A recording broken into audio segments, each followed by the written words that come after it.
Μάσιμο Πιγκουινάκι.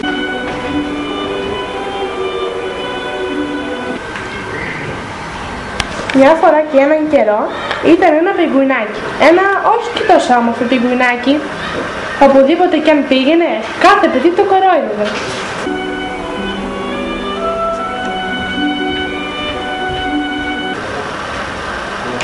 Καθώς περπατούσε στο δρόμο, συνάντησε τον Αρκούδο.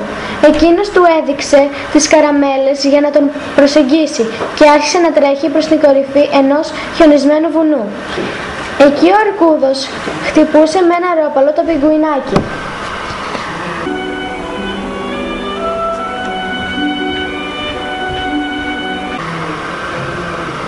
Μετά από μερικές μέρες πήγε ο Αρκούδος για πρώτη φορά στο σχολείο.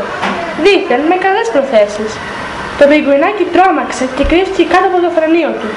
Στο διάλειμμα ο Αρκούδος το χτυπούσε, αλλά το πιγκουινάκι φοβόταν να το πει στη δασκάλα του.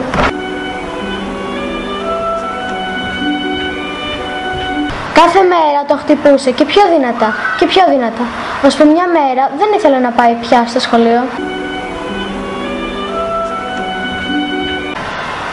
Το σώμα και η ψυχή του ήταν καταπονημένα. Η μητέρα του κάλεσε τον γιατρό, αλλά δεν του βρήκε τίποτα. Την επόμενη ημέρα η μητέρα του μίλησε με τη δασκάλα. Εκείνη κατάλαβε τι είχε συμβεί.